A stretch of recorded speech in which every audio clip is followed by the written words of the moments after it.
Lusaka, Reuters. Zambia plans to drop treason charges against the country's main opposition leader and free him from prison on Monday under a deal brokered by the Commonwealth Secretary-General, government and legal sources told Reuters. The United Party for National Development (UPND) leader Hakainde Hichilema and 5 others were arrested in April and charged with treason after Hichilema's convoy failed to make way for President Edgar Lungu's motorcade. Hichilema's trial had been due to begin on Monday, but 2 sources said the prosecution would apply to the court to discontinue the case. The case has stoked political tensions in the continent's number 2 copper producer, seen as one of Africa's more stable and functional democracies, following a bruising election last year. Commonwealth Secretary-General Patricia Scotland visited Zambia last week and told reporters she had met Lungu and Hichilema separately and that the 2 leaders had agreed to a process of dialogue facilitated by her office. That process of dialogue, which the Commonwealth Secretary-General Baroness Patricia Scotland is leading with the help of Catholic bishops, starts with the release of the opposition leader from prison, a government source told Reuters on Sunday, referring to local religious leaders.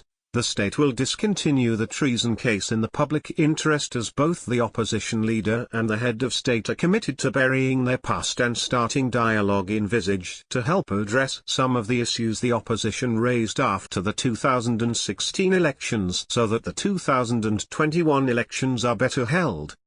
Lungu is committed to all aspects of the dialogue agreed between the president and the opposition leader, the source said, which include promoting peace, stability and public good.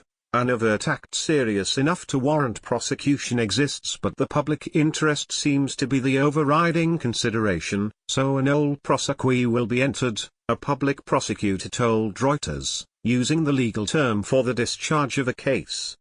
The southern African country has always been relatively stable, but relations between the government and the opposition have been fraught since August when Lungu's Patriotic Front, PF, beat the UPND in a presidential election marred by violence and which the opposition says was rigged. It was the second time that Lungu beat Hichilema, an economist and businessman popularly known by his initials HH, in a presidential election by a razor-thin margin.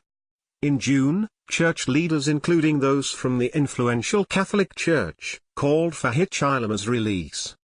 Last month Lungu invoked emergency powers to deal with acts of sabotage by his political opponents, after fire gutted the country's biggest market. Under emergency laws, police can prohibit public meetings, detain suspects longer than usual, search without a warrant, close roads, impose curfews and restrict certain people's movements. What do you think about this news? Scroll down and comment. Thanks for watching. Please subscribe. Goodbye, see you again.